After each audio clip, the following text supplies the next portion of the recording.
Is there. Northbound is also backing up with an incident earlier on, all open though. M40 southbound, the lane closure with a vehicle having its tyre changed. Junction 11 through to 10 near Cherwell Valley services. And the M62 eastbound in Cheshire, heavy with a broken down vehicle. Junction 11 through to 12 into Manchester. Looking at traffic on the M66 southbound, it's getting round an incident. Junction 1, the motorway is partially blocked coming down past the Ramsbottom turning. That's the latest. You can stay up to date throughout the day by visiting our website, gbnews.com.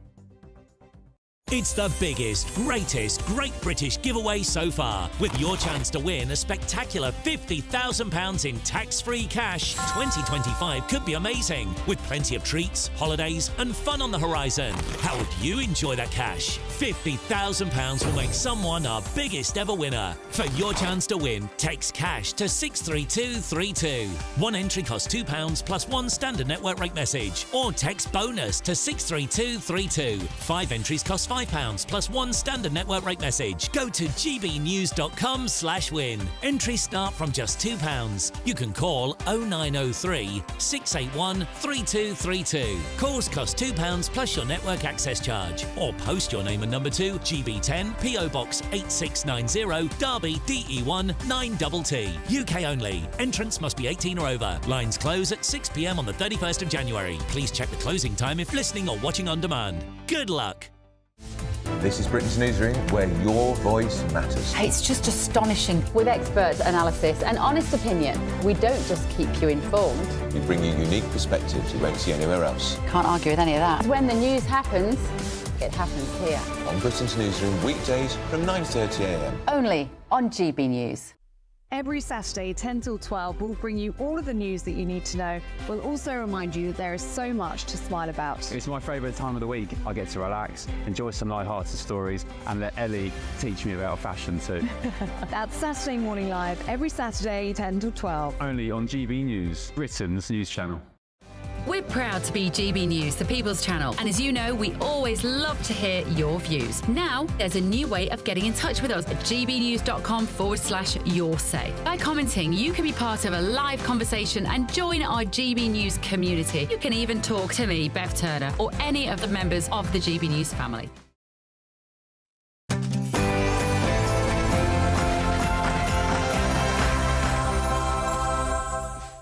Good evening, it's 6 p.m. and I'm Miriam Cates. Coming up in the next hour on Dewbs & Co. Just 5 months after the general election, the Prime Minister has staged a relaunch of his government.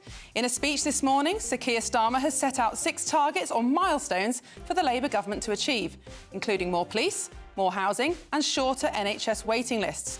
But why were there no promises on immigration? And Europe's baby bust. Birth rates across our continent have plunged to an all-time low, as experts warn that the demographic crisis will cripple Western economies. The number of babies born in Europe fell by over 5% last year, in the biggest drop since records began. Meanwhile, Britain's most popular baby names have been revealed: Olivia for girls and Mohammed for boys. And the legacy of lockdown. Chancellor Rachel Reeves has appointed a COVID corruption commissioner who will examine an estimated £7.6 billion of COVID-related fraud.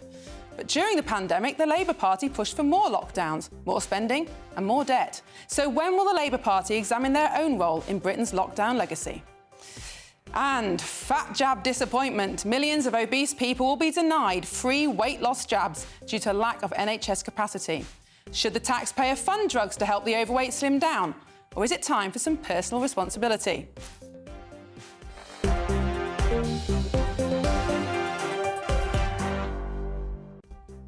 And joining me tonight, I have a fantastic panel: Ben Habib, businessman and former Deputy Party Leader of Reform, and Bill Rammell, former Labour MP and Government Minister. But first, your latest news headlines.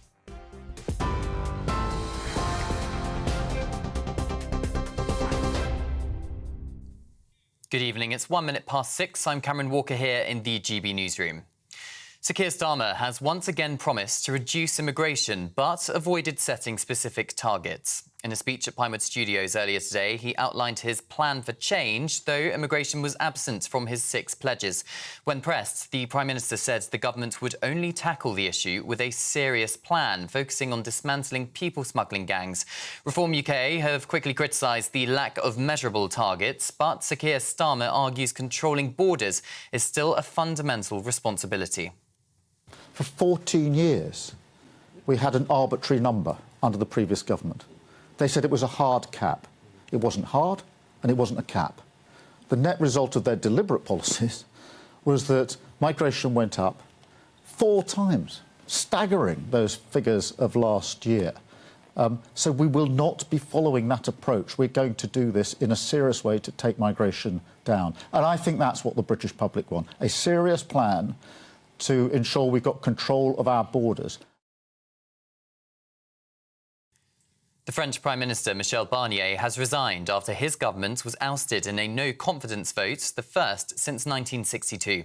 331 MPs backed the motion, sparked by his use of presidential powers to push through a controversial €60 billion budget without a vote. Despite the resignation, he will remain in office until a successor is appointed. President Emmanuel Macron now faces the challenge of selecting a new Prime Minister from within a divided parliament. Macron is set to address the French nation this evening. The Archbishop of Canterbury says a head had to roll following a review into the Church of England's handling of abuse allegations. Speaking in the House of Lords, he said that safeguarding in the Church of England has improved, but it is clear that he must step down in the wake of the report. His departing speech comes after it emerged the outgoing Archbishop will not take part in any public Christmas services this year, despite still being in post until January. And speaking of Christmas, time to get you into that Christmas spirit. Let's bring you some live pictures now of Trafalgar Square in central London, where a ceremony is starting for the Christmas tree lights switch on. There are performances by the Royal Marine Corps of Drums, which you can see on your screen, and the Regent's Hall Band of Salvation Army kicking things off. Of course, the tree is a gift from Norway, something that's happened every year since 1947 to recognise the UK's assistance to the country during the Second World War. The lights are switching on at exactly 6:30 tonight. Well, those are the latest GB News headlines for now. Back to Miriam.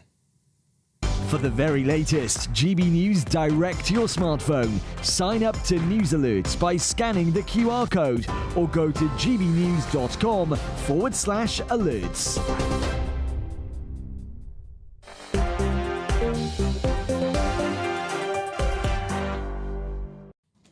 Welcome back to Dewbs & Co with me, Miriam Cates, standing in for Michelle Dewberry tonight. And joining me until 7, I've got my panel, Ben Habib, businessman, former Deputy Party Leader of Reform UK, and Bill Rammell, former Labour MP and Minister. And hopefully we will be going to Trafalgar Square live when we have the switch on of the lights for that Christmas tree. Now, as ever, please get your views in at gbnews.com/yoursay, and we'll be reading out some of your comments later on in the programme. Well, on to tonight's news. Prime Minister Sir Keir Starmer has launched a major government reset this morning, announcing more details of his plan for change. But he didn't miss a chance to take a swipe at the Tories for the current state of Britain. And this is a big job. Prisons overflowing, the NHS on its knees, a £22 billion black hole in our public finances, which, to put that in context, is nearly half of what we spend on defence of our country. Now, I don't want to use that as an excuse. I expect to be judged on my ability to deal with it. And the work of change has begun. Now, Starmer based his speech around Labour's 5 missions and outlined his 6 milestones to get there. Let's take a listen to those 6 milestones. Higher living standards in every region of the country. Britain rebuilt with 1.5 million new homes. Safer streets, more police on the beat, the best start in life for every child, with a record proportion of 5-year-olds starting school ready to learn, clean power by 2030, homegrown British energy, waiting lists in our NHS cut. Now, the Lib Dem leader, Ed Davey, has already criticised the speech, accusing the government of moving the goalposts and creating milestones on the road to nowhere. Others have questioned why Starmer's ambition for the UK to be the fastest growing economy in the G7 has been quietly dropped. But there were plenty of good intentions to be welcomed in the PM's speech. Ben, lots to be welcomed there, surely. Some common sense themes that everybody can get around. Well, I mean, when you declare you're going to build homes, when you declare you're going to mend the NHS, you're going to get extra police on the beat, come down hard on crime, no one can disagree with you. It's whether or not any of those things actually result in genuine action, you know. And we had Sunak's famous 5 pledges, do you remember? And I think eventually inflation... I do remember, Ben. Inflation eventually came down. But I'll believe it when I see it. The budget that, you know, I have to go back to the budget that Rachel Reeves revealed included £36 billion worth of tax rises, £34 billion of borrowing on top of that. Most commentators with half a brain recognise that the private sector is going to be hit very hard as a result of her budget. And the United Kingdom, I can't see how Andrew Bailey, for example, came out today and said that, you know, he can see 4 interest rate reductions coming next year. If her ability to grow this economy disappears, if instead she ends up with a ballooning budget deficit, which is very much on the cards because the economy may not grow and she'll therefore have to borrow more, she will have rising borrowing costs, rising inflation, a weakening pound, and we'll be in a downward spiral. Yeah. So all these declarations are all great, but actually the mechanisms and the steps we're hearing from this government simply aren't going to deliver it. I mean, Bill, do you think that's right? There was no particular economic target. There was the target to raise the standard of living or raise people's disposable incomes, which people will be very pleased with. But do you think there was a deliberate evasion of those specific targets around the economy? No, I don't. But let me firstly address what Ben said. You know, if we get an economic crisis, well, the OECD yesterday was significantly upgrading the UK's growth forecast. And I'm fully aware that Labour's success is dependent on economic growth. But what we saw today was putting the flesh on the bones of our aspirations for change. And I think you're right. Virtually every item within the list, people would agree with. On the specifics of living standards, we haven't moved away from wanting to be the fastest growing economy in the G7, but I think we've learnt from the American experience that you can have the fastest growing economy in the world, but if people don't feel it in their pay packets, then it doesn't really impact. That's right. The GDP figures are fairly meaningless to most people. It matters what's in your payslip and the cost of bread and milk. They are absolutely right. But I'd also, if I'm being absolutely dispassionate, the criticism I would make of my party and my government is we weren't well enough prepared for government. We should have had an emergency budget within weeks of the general election. This programme should have been announced in early September. And the other criticism I would make is in politics and government, you need to paint pictures to tell a story in words. And all of this is really, really good, but we still haven't created that picture of where it's all leading to. And I think that's the bit. And how it's going to work. I mean, you said if, I use the word if repeatedly. Actually, the OBR itself came out and said that the budget Rachel Reeves announced is balanced on a knife edge.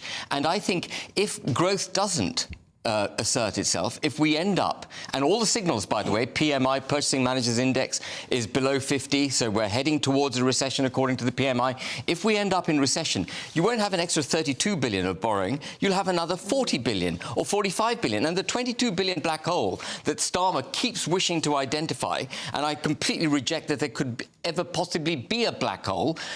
Government spending is all discretion. You decide where you're going to spend your money. If there's a 22 billion black hole, the last thing you do is announce, as Rachel Reeves did, £70 billion worth of spending in her budget, which is effectively what she did. We are on a knife edge, Bill, and this economy, this private sector cannot take more regulation, more taxes, and we haven't even touched on the employment bill, which is going to be so damaging to the private sector. On the regulation, though, Ben, I mean, I think a very fair criticism of the previous government, is that we didn't build enough houses, particularly, and we really stalled in infrastructure. And actually, British record in building infrastructure in recent years is very, very poor. Now, Starmer touched on these things, that we need to build more houses and we need better infrastructure. But how can he unblock those, serious issues when the Conservative government couldn't? And where's the money coming from? Because it's about political will. I mean, one, it's about... Is it, though? Or is it about a huge amount of regulation that no one can wade through? It's about cutting through that regulation. It's about imposing housing targets on local authorities, which are desperately needed. It's about unblocking the blockages to infrastructure. He quoted one statistic today. HS2... £100 million spent on a tunnel. 100 billion. Oh, 100 million, 100 million. On the back. To protect a group of bats. I mean, come on. For too long in our country, local opposition has been able to block infrastructure projects and housing development that's desperately needed. And it's about time that changed. And to come back to the OBR has not factored in things like the infrastructure changes that are within these announcements. And I think when that happens, you'll begin to see the picture change. But I completely accept what you're saying about political will, and perhaps there wasn't enough in the last government, and certainly some backbench Conservative MPs blocked the only chance of reforming planning that could have built more houses, so I accept that. But actually, haven't we just become such an over-regulated country? Completely. Lots of people don't want their neighbour to have an extension. They don't want a new housing estate. How can any government in just 4.5 years, let's face it, break through that kind of red tape? Absolutely. One of the biggest regulations that's going to be prohibitive for housing is net zero, because all new houses have to meet excessively high net zero targets. And so house building has become excessively expensive. It also means, for example, that tired town centres, which can't meet the net zero requirements, are not being converted to residential. You know, you end up in a downward spiral. Every time a government passes a regulation, every time it raises a tax, what you do is create more friction for the economy, more friction for the private sector, more friction for the individual. And that friction manifests itself in an ever more expensive and slowing economy. And if you can't go on punishing the goose that's laying the golden eggs. And we've had the same basic... Sorry, I'm nearly finished. We've had the same basic approach to governance for the last 27 years. More regulations, micromanaging the way the country operates, and more taxation in order for the government to become ever more nanny... I call it a wet nurse now. It does everything, and we're going to be talking about obesity. But we're no longer a nanny state, we're a wet nurse state. And we've got to pare all of that back. We've got to liberate British business. We've got to liberate individuals. People like you on the economic free marketeer far right have held sway for donkey's years. He is on my right, but he's certainly not the far right. And you've said all we need to do is strip away regulation and the economy will boom. I didn't. And it hasn't happened. No, but the economy's going... We've got the highest debt level since World War II, the highest taxation as a proportion of GDP. Growth rate, GDP per capita, which is the measure of personal wealth, has been going down for the last 12 quarters. This country is in trouble. Gentlemen, we will be continuing this discussion after the break. It's obviously a very big speech. I think also we need to consider, are the housing targets ambitious enough? I mean, 1.5 million houses, there's only 300,000 a year. That's only slightly more than the previous government managed, and that clearly wasn't enough. Anyway, coming up, we have been dissecting this plan, this speech, his plan for change. But where were the PM's target on immigration? As net migration into the UK reaches record levels, does the PM have any plan to get it down? See you after the break.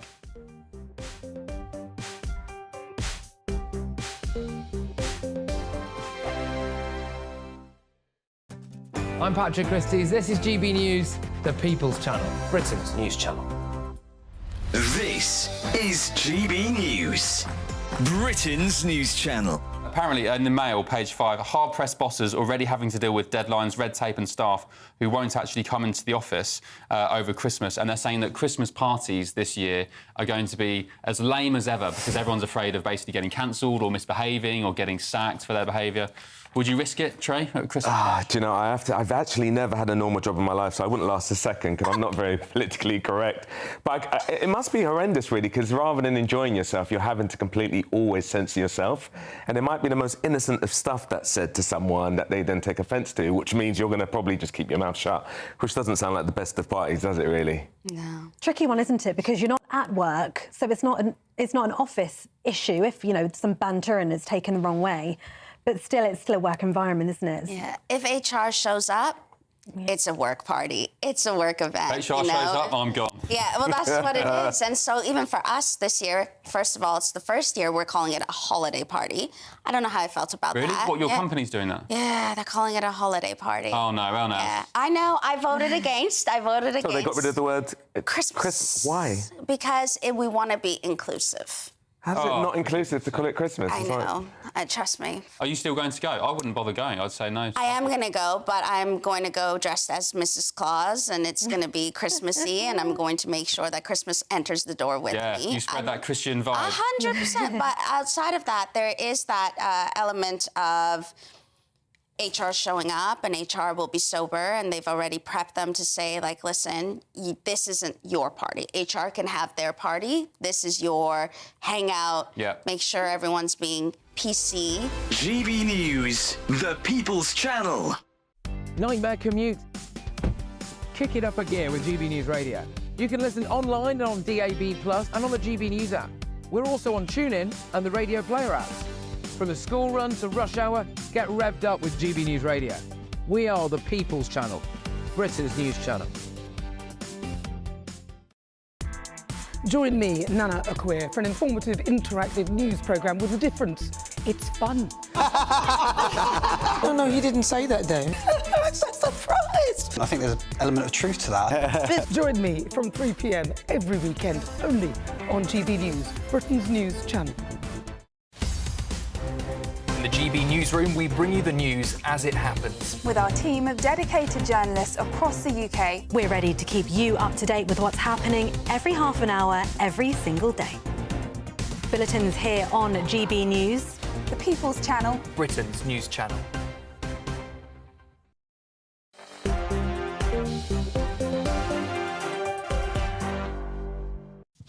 Welcome back to Dewbs & Co. with me, Miriam Cates, and keeping me company until 7 o'clock, I've got Ben Habib, businessman and former Deputy Party Leader of Reform UK, and Bill Rammell, former Labour Minister and MP. Now, some breaking news. The Financial Times is reporting that the Labour Mayor of London, Sadiq Khan, is to receive a knighthood in the New Year's Honours List. Does he deserve it? Ben, what do you think? Well, he deserves a lot of things, and knighthood's not one of them. For what is he being given this knighthood? Crossrail was late and over budget. Knife crime in London is up. TfL doesn't work. It's basically bust and had to be rescued by the government. Council taxes are going through the roof. Police, there aren't enough police on the streets in London. I mean, any metric you wish to choose about London, it's basically deteriorated over his time in office. I wouldn't give him anything. I'd be booting out of the office. I'd abolish the role of the mayoralty of London. Bill, this is just convention, though, formality, isn't it? When a party gets into power, anybody elected, senior, he's been elected for 2 terms, just gets an honour. Well, let me just come back to Ben. I mean, you know, the electorate don't agree with you. He's been elected 3 times in a row with a much bigger margin this time. But, I don't agree with serving politicians getting knighthoods. I actually think people are very cynical about it. It sends out the wrong message. I'm not sure why a serving politician would want to be knighted. Yes, that's an interesting prospect, actually. So quite a few of my colleagues got knighthoods when I was serving as an MP, and you have to remember to call them sir in the chamber. I mean, it's just a little bit of, kudos in the tea room, really, isn't it? But, I mean, if you've made a genuine contribution to the United Kingdom, I think that's great. But Sadiq Khan is a big negative on the United Kingdom. And that's the point I'm making. You can put any politician in that pen, and people will say, well, why are they getting it? They're a politician. And I just think it kind of brings it into disrepute. But I think, that is one point of view, and certainly everybody would agree there are some politicians that don't deserve it, and it's always interesting to see which prime ministers, for example, take the longest to get put in the House of Lords. But on the other hand, we need to have ways of rewarding people who give their lives to public service. And you might not like politicians, but a lot of politicians, look at Sir Bill Cash, for example, 40 years in the House of Commons, never on the front bench, gave his life to Brexit. I think he absolutely deserves his knighthood. Once they've retired, not whilst they're serving. Well, he's 84, so we would have had to wait a long time until he retired. But yeah, I think that's a I wish Sadiq Khan hadn't devoted his life to public service. I wish he'd stayed right out of politics. He speaks very highly of you as well. I think we're going to see some live pictures of Sadiq Khan, and we were just saying in the break that one of the problems in London at the moment. For motorists, it's all the 20-mile-an-hour speed limits that are very easy to get caught by. And lots of people we know have lost their licence. Here we go, it's Sadiq Khan by the Christmas tree in Trafalgar Square, which I think is the one that the Norwegians give us every single year, reputedly to have reduced in quality since Brexit, perhaps a punishment. We haven't got to listen to him sing, have we? I don't know if we have to listen to him sing or not. Or hopefully not. You mentioned 20 miles an hour. I'm going to break the party line. I was saying earlier, if I drive into the GBNews studio, it's 20 miles an hour from Walthamstow right the way to Paddington. Gosh. It's incredibly difficult to keep to 20 miles an hour. And I think in 10 years' time, there'll be some rethinking around 20 miles an hour. Yeah. It's also apparently very bad for net zero because cars at 20 miles an hour are emitting more carbon emissions. Yeah. But that wouldn't get in the way of Mr. Khan's, Sir Sadiq's desire to, compromise our lives. Do you think it's all part of a plan, though, to make driving just so unbelievably frustrating? I think it is. Absolutely. People give up? But, I mean, the problem is, I think that there's a strong case in London for a lot of people don't have cars, don't need to drive. But where I'm from, in Yorkshire, if you don't have a car and you can't drive, you really can't get to work, to school. And I wrote a piece about this the other day. I bought my first car for £600 when I was a new teacher. You can't get a car for that much anymore. How are young people supposed to... it is horses for courses. But go back to when Ken Livingstone brought in the congestion charge. It worked. It was hugely popular, and it reduced congestion. And I think in somewhere like London, you do need traffic measures. But I don't think 20 miles an hour is one of them. I agree. But you, Les, you say in the country you need a car. Absolutely, I grant you that. But in many areas of suburban London, you do need a car too. Yes. And, nighttime workers, for example, need to go to hospitals or wherever, to get to places, and they get done for ULEZ.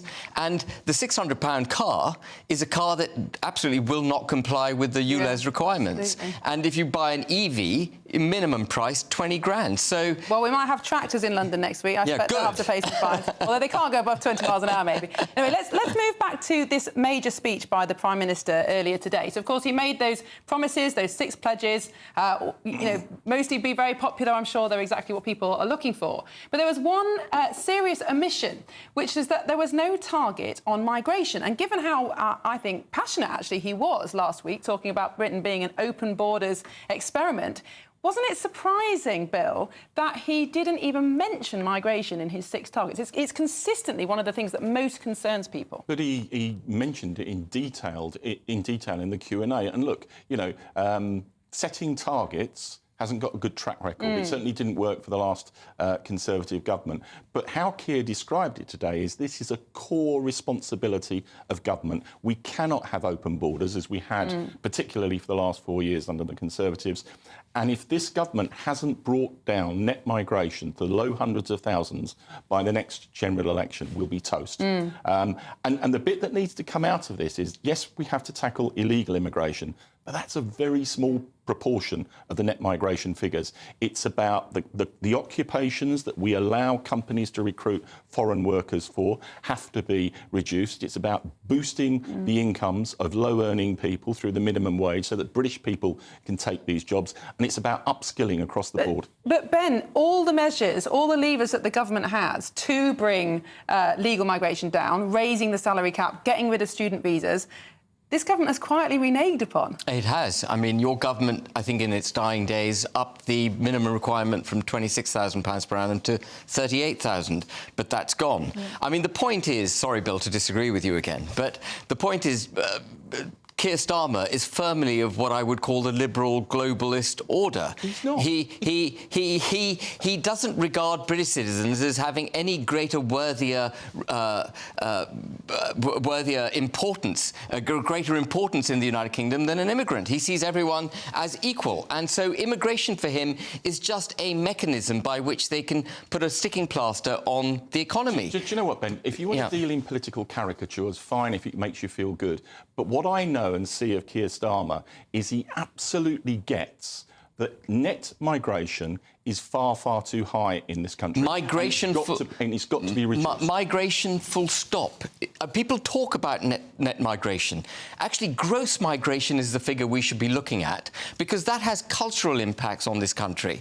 And illegal migration, we got to bring net migration down to below zero, probably, to put this country right. Well, then we'd bankrupt some of our public services. And no, we wouldn't. We've got 1.5 million... Well, we are going to come on One to last this. stat. We've got 1.5 million foreigners, not British citizens, on benefits in this country at the moment. We can't afford it.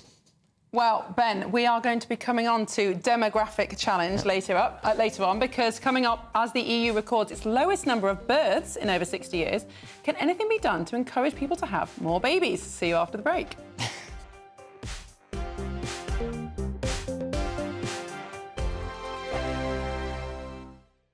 Hi there and welcome to the latest update from the Met Office for GB News. Some wet and windy weather is expected over the next few days. First of all, overnight, and then after that clears on Friday, Storm Dara arrives later in the day. So we've got one low moving through at the moment, then another low turning up Friday night. That Storm Dara expected to bring significant impacts on Saturday in many parts of the UK. But we end Thursday with the first area of low pressure clearing through, so turning drier and clearer overnight, although the winds staying gusty. And we start Friday with a chill in the air, actually, because the wind will be bringing colder air in from the northwest, but plenty of bright blue skies, and most places will be dry first thing, calm before the storm arrives. So plenty of sunshine on offer across the UK early Friday, a decent start, feeling chilly in the wind, and a few showers coming into the northwest of England, parts of Northern Ireland, more especially western and northern Scotland. But away from the showers, some decent sunny spells. The best of the sunshine in Scotland will be across eastern and southern parts. Otherwise, the cloud will be coming and going. Then it turns cloudy and breezy across Northern Ireland through the morning, the first sign of Storm Dara, but it's really around lunchtime that the rain turns up, and that rain will turn heavy through the afternoon, pushing into western Scotland, Wales and the southwest of England, accompanied by a strengthening wind. Meanwhile, we keep the fine and bright weather in the east of the UK, temperatures reaching 7 or 8 Celsius. It's a different story for Saturday, with wet and windy weather across the whole of the country. Spells of rain pushing through, accompanied by an increasingly strong wind. The risk of 60 miles an hour wind gusts widely, and the risk across some western parts of the UK of 70 to 80 mile per hour wind gusts. That's why there's an amber warning in force for western areas, and it's worth staying up to date with all the latest forecasts. The latest GB News travel. Good evening, I'm Nick Arkell. The M74 northbound is very slow where there was a collision earlier. Junction 4 still very congested. The M8 westbound is queuing. There was a broken down vehicle at Junction 15. It's open, but still very busy. The M66 southbound is partially blocked by a collision near Junction 1 for Ramsbottom on the Manchester bound side. It's queuing. The M621 eastbound is busy with a broken down vehicle near Leeds. It's on the slip road coming on at Junction 1. Busy on the M40 northbound through Warwickshire, queuing with a collision at Junction 14, closing one lane, and the M25 anti-clockwise is busy where there was an incident at Junction 8. The M1 northbound is affected by a broken down vehicle at Junction 16, it's on the exit Slit Road, and the M1 southbound is queuing with a broken down vehicle near Sheffield. Junction 32, one lane is closed. And that's the latest. You can stay up to date throughout the day by visiting our website, gbnews.com.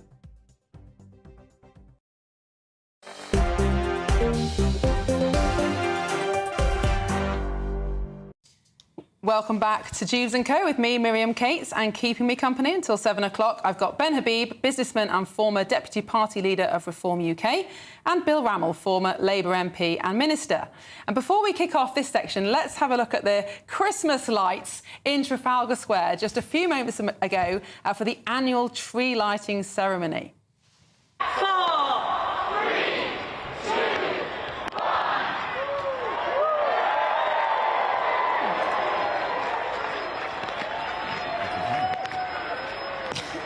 Yes, like a pickle. Like a gherkin. Pickle. I was going to say pickled gherkin.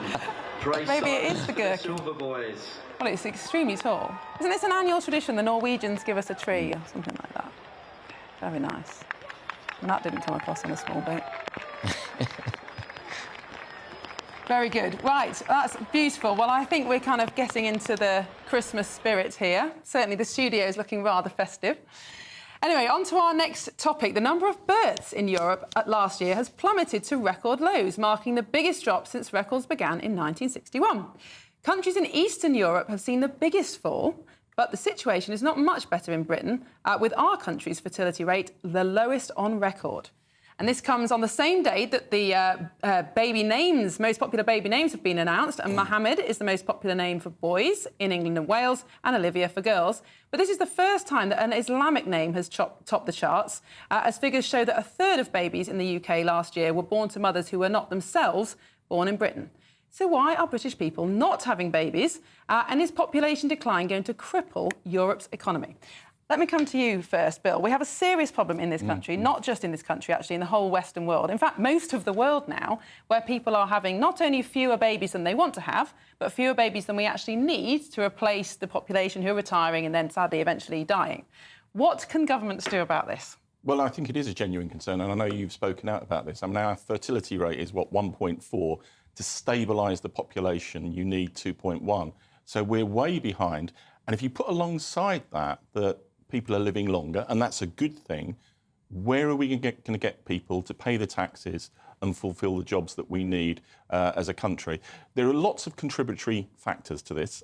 Women are going to higher education, going to work. They want to do that. That's a good thing. There's now 10% more women at university than there are men, and that's all contributing. I think the cost of living crisis has helped with this, has contributed to this. I think housing is a massive factor. I think it's something like 30% of the under 30-year-olds still live at home with their parents because they can't afford. And, you can't have a family very easily if you're living at home with mum and dad. Those are the kind of issues that we need to be tackling. We may need to be more radical. I was talking to someone the other day about what they're doing in Hungary. And I've got no time for Viktor Orban, but there apparently they allow people who have children by the age of 30 to write off their student loans. Maybe we need to be more creative. And for each child a woman has, you get 25% off your income tax. So if you have 4 children, you never pay income tax again. It is working a little bit in Hungary. They've certainly seen an increase in marriage rates, which is a good indicator of fertility,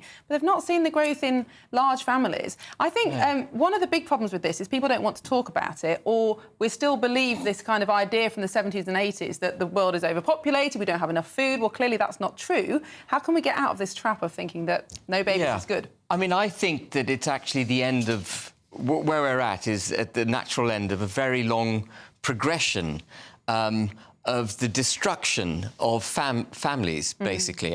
If we stop breeding, that is literally the end of families. And the way it's happened is, quite rightly, obviously, it started with the emancipation of women, encouraging women into the workplace and so on. But the state, which I described as a wet nurse in the earlier segment, has increased its reach into families, and it wants the economic unit of the woman to be in the workplace as much as possible. And in the pursuit of that, they've put all sorts of incentives in place, effectively which result collaterally in the reduction of women having children. So, for example, one of Jeremy Hunt's parting policies was the introduction of child daycare for children as young as 9 months. You know the period. And I looked at that and thought, that's horrific to me. We need much more emphasis on the family. And I would do it through tax incentives. I would give families tax incentives for having families. I wouldn't give them money because then you inculcate a sense of the benefit culture, which is already completely out of control in the United Kingdom. But I would definitely give people tax breaks, and I would move the country back towards an understanding of the importance, not just, by the way, we're talking about nuclear families, but also extended families. We need to look after each other a bit more, I think, in this country. But Ben, if you're suggesting that we need to stop women from working... No, or discourage women from working... I didn't say that. I totally disagree. I didn't say that. And that horse we've got to... But I think... I'm not saying that. We've got to support men and women but Bill, to have children and work. The facts are, and the polling very much supports this, is that particularly in the first 3 years of a child's life, most women would prefer to work less. In fact, the vast majority of women prefer to work less and spend that time looking after their own very small child. Now, of course, that changes as the child gets older and goes to school. And actually, most women do want to be in the workplace. But it's that first 3 years that women feel that they have to get back to work straight away. Because house prices have gone up so much, as you've both said, you know, you've got to get back to work to pay that mortgage. And actually then, the idea of having a baby to then hand it over to a stranger at a few months or even weeks old, it's just not appealing. And look, I remember that as a parent, right? But there's a cold, harsh economic reality to this.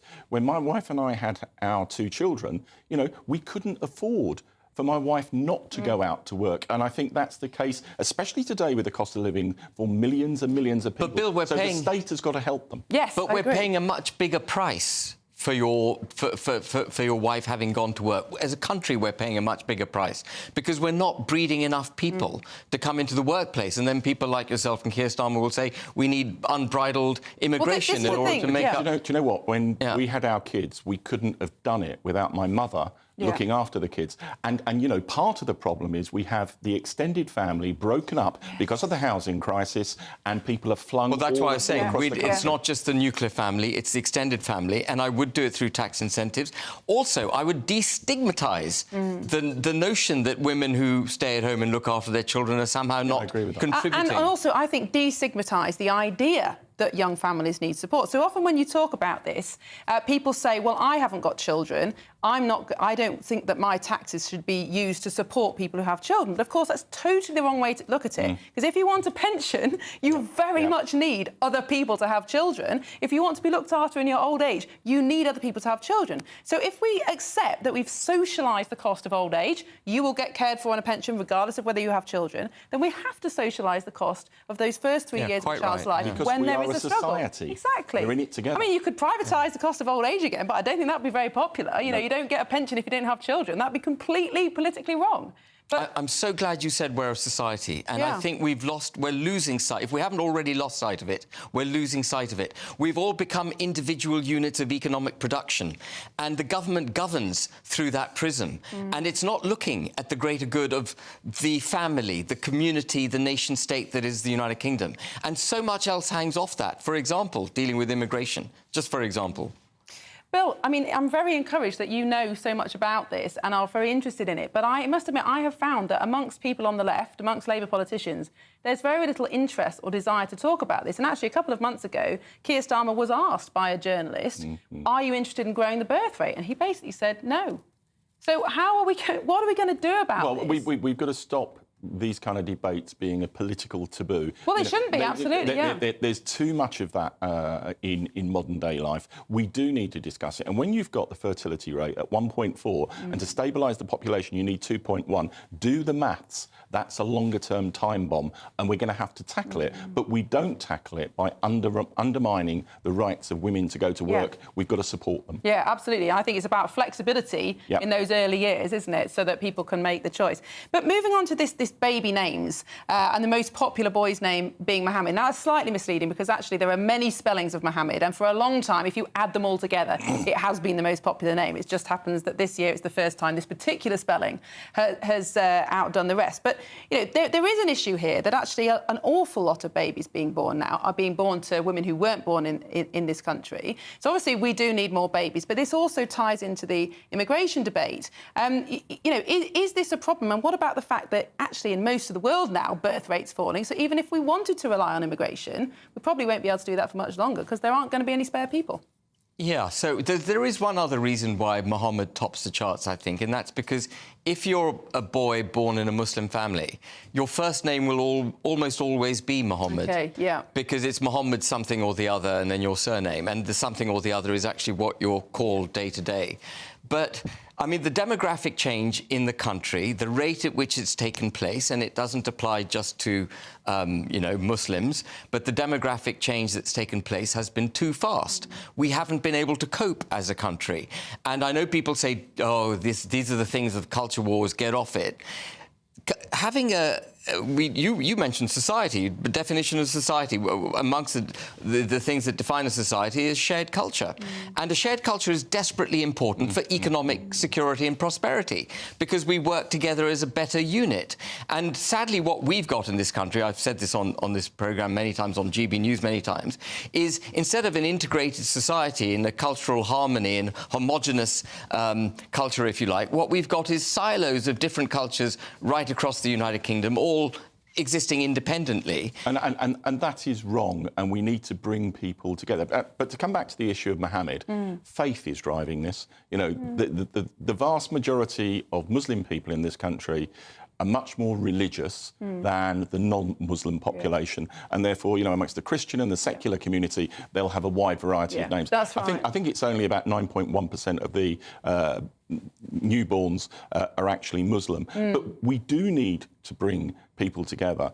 And immigration, you know, I can get really exercised about this, because the government I was a member of is criticised over East European expansion and enlargement.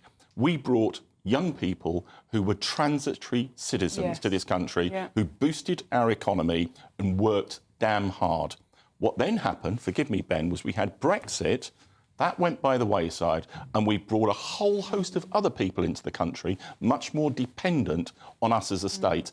It's the biggest con we've ever seen. Yeah, well, it's not because of Brexit. Yeah, it's not it was because a of mistake made as a result by of... your government. Well, absolutely. I mean, it was a terrible, terrible mistake, but it wasn't because of Brexit. There was an opportunity to have a much tougher points-based system, but, and sadly, incompetence, I don't know what it was, but... I don't know what it was. But there's a flip side, by the way, Bill, to what you were saying. Eastern European immigration to the United Kingdom. You mentioned some of the stats in Eastern Europe being much worse than Western Europe. And that's because there's been an exodus of people from Eastern Europe. That freedom of movement, which we were part of until we left the EU, thank goodness, sort of left the EU, we didn't really leave, that freedom of movement has hollowed out many countries in Eastern Europe. I think also if you speak to some Eastern Europeans, the anxiety of living on the border of Russia for the last 2.5 years, I think, has also caused people, understandably, to delay having children. Anyway, moving on. Coming up after the break, Rachel Reeves has appointed a COVID corruption commissioner to recoup fraudulent claims. But what's the Labour Party's role in the lockdown legacy? We'll see you shortly.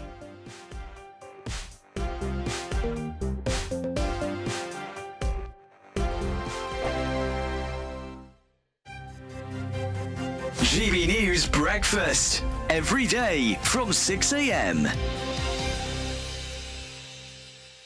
Go on, Eamon. Well, go on, Eamon. What does Eamon mean? I mean, I must admit, I never liked my name, ever. And then I realised that it's made me more individual because there are no other Eamons about.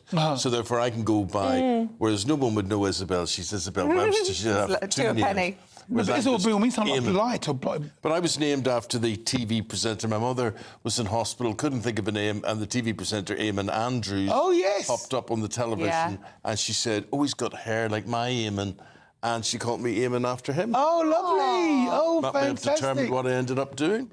My mum said if I was a boy, I would have been called Marius. Marius? Which I think is quite a weird choice. It is Marius a weird Webster. One. I'm forever grateful.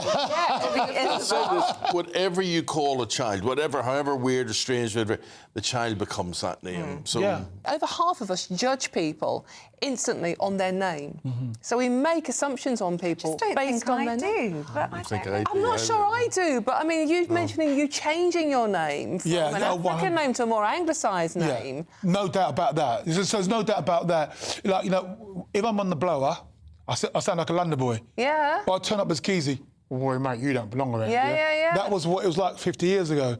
You know, now, I mean, and like even today. So sometimes today, like, I'll get some speaking engagements, and I will wear my traditional wear because, you know, I've accepted Keezy and my African heritage. And then the abuse you get on social media, you're not British, call yourself English, mate. You know, and you get all sorts of lyrics. So a name, when a name says your ancestry is from another part of the country, part of the world, it can be detrimental. GB News, the People's Channel. Welcome to State of the Nation, daily plunge into the stories shaping our country.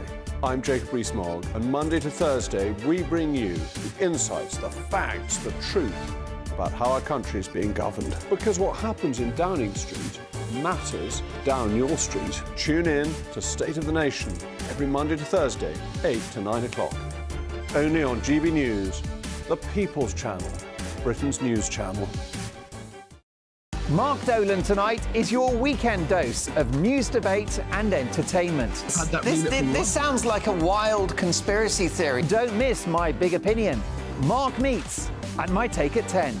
Democracy is a funny old thing. And we don't do boring, not on my watch. I just won't have it. Let's go and get another glass of that bubbly. You've earned it. That's Mark Dolan tonight, Saturday and Sunday, 9 to 11, only on GB News. The People's Channel, Britain's news channel.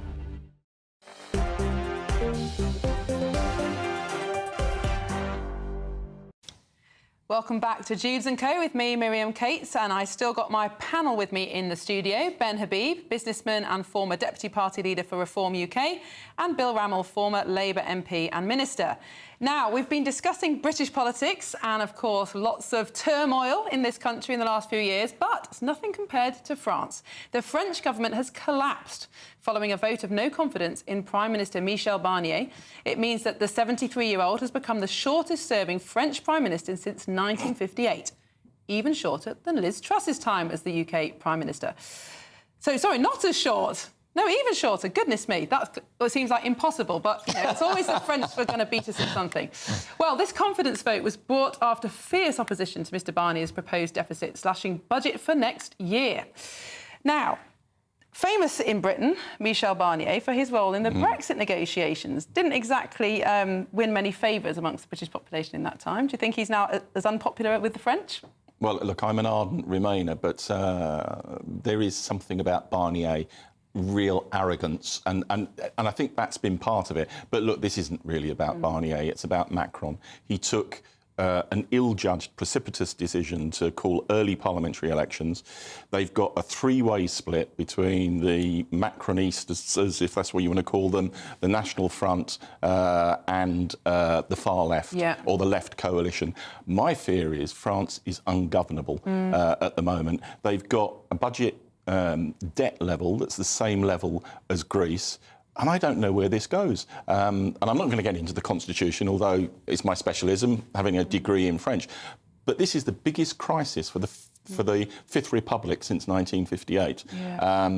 Maybe it is resolved by Macron calling early presidential elections. Maybe Le Pen has the wind in her sails, but I think she's got challenges. If she stresses this and it looks like she's really relishing the crisis, that could start to harm her.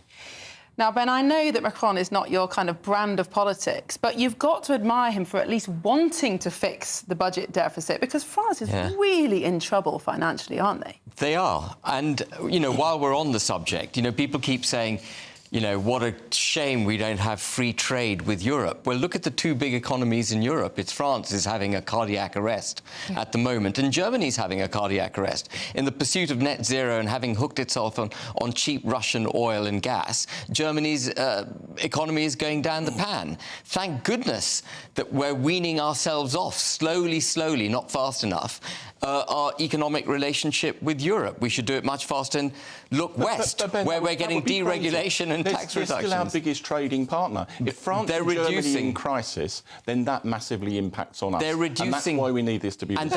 That's why we need to wean ourselves off trade with these broken, sclerotic, highly regulated, highly taxed, unimaginative economies. Germany is literally killing its own economy in the pursuit of net zero. That is exactly what's happening. It's trying to convert its perfectly good industry from internal combustion engines to EVs, and it's losing the race against China. I don't see anything in our own national interest that says we should set our face against the biggest trading bloc that is on our doorstep. I'm not saying set our face. Where we still do the majority of trade. We can talk about Brexit and trade, but really this is about the European approach to deficit budgets. And we were talking about in the break how in the UK, for good or ill, we have big majority governments. And that means when there is a financial crisis, like, let's be honest, there is now, there was in 2010, the government of the day has enough numbers to vote through very difficult decisions, tax cuts, spending cuts, tax rises, spending cuts, as it has just done. They don't have that luxury in France because it's every politician for themselves. Part of the reason is proportional representation. Now, I've ebbed and flowed on that issue. But when you see a crisis like this and you see the inability of the political class and parliamentarians to resolve an economic crisis because they're all at each other's throats and there's not an inbuilt majority, I think we are protected by having first past the post. Is it just the politicians, though, Ben? Because the French, you know, they don't want to raise the pension age, even though every other country in Europe has done it, even though it's absolutely categorically clear you've got to do it with an ageing population, but French people won't vote for it. No, they won't do it. I mean, the French are obviously much more socialist in their outlook on life, and this is what I mean about a sclerotic, socialist, highly regulated, overtaxed European economy.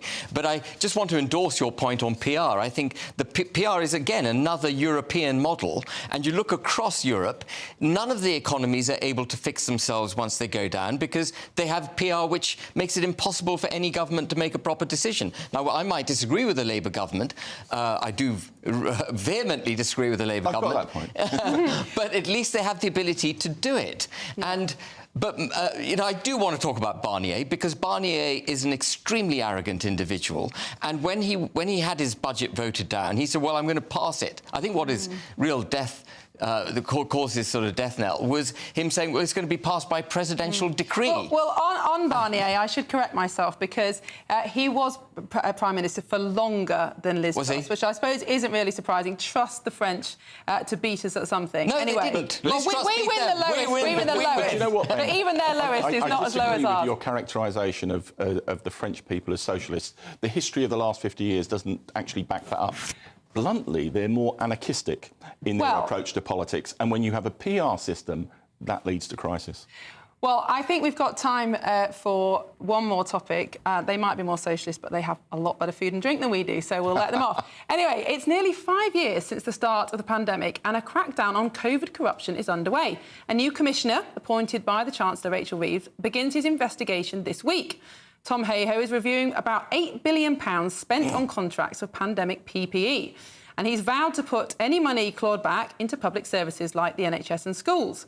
But a leading audit and advisory firm says that he's unlikely to recover any taxpayer funds. Ben, I think you were as opposed to lockdown as anyone. I mean, Labour did not oppose lockdown at the time. They didn't oppose the fast rolling out of PPE and all the different other funds that were spent. How can they... I mean, of course, we don't want corruption, but how can they challenge this now? Yeah, I mean, the biggest corruption that was perpetrated against the British people was lockdowns.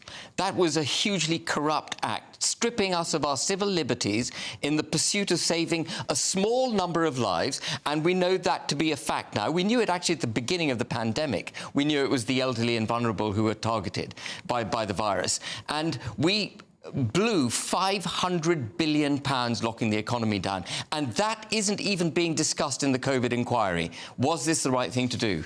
Bill, any chance they'll get the money back? Well, I think we've got to go after it. The PPE scandal was a genuine scandal, and it was bluntly Tory ministers for their mates creating a VIP lane and losing us almost tens of billions of pounds. But I think the reality of lockdown is far more nuanced than you're suggesting. I actually think, based with the scientific advice and evidence, the first lockdown was necessary. I think the second and third, much less so. I think the closing of schools, we will live to regret for decades, and there was a complete lack of clear communication about what we were doing and how we were doing it, and I think principally that's down to Boris Johnson. Well, time for one view to end the programme, with massive thanks to my panel for a very engaging show. Matthias says, yes, France is ungovernable. And we'll leave it at that. Thank you so much for joining me at Dewbs & Co. I will be back tomorrow evening at the same time, 6 o'clock. Have a good evening.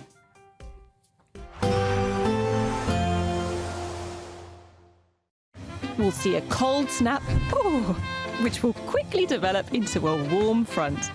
Boxed Boiler Repairs, sponsors of weather on GB News. Hi there and welcome to the latest update from the Met Office for GB News. Some wet and windy weather is expected over the next few days. First of all, overnight, and then after that clears on Friday, Storm Dara arrives later in the day. So we've got one low moving through at the moment, then another low turning up Friday night. That Storm Dara expected to bring significant impacts on Saturday in many parts of the UK. But we end Thursday with the first area of low pressure clearing through, so turning drier and clearer overnight, although the winds staying gusty. And we start Friday with a chill in the air, actually, because the wind will be bringing colder air in from the northwest, but plenty of bright blue skies, and most places will be dry first thing, calm before the storm arrives. So plenty of sunshine on offer across the UK early Friday, a decent start, feeling chilly in the wind, and a few showers coming into the northwest of England, parts of Northern Ireland, more especially western and northern Scotland. But away from the showers, some decent sunny spells. The best of the sunshine in Scotland will be across eastern and southern parts. Otherwise, the cloud will be coming and going. Then it turns cloudy and breezy across Northern Ireland through the morning. The first sign of Storm Dara, but it's really around lunchtime that the rain turns up, and that rain will turn heavy through the afternoon, pushing into western Scotland, Wales and the southwest of England, accompanied by a strengthening wind. Meanwhile, we keep the fine and bright weather in the east of the UK, temperatures reaching 7 or 8 Celsius. It's a different story for Saturday, with wet and windy weather across the whole of the country.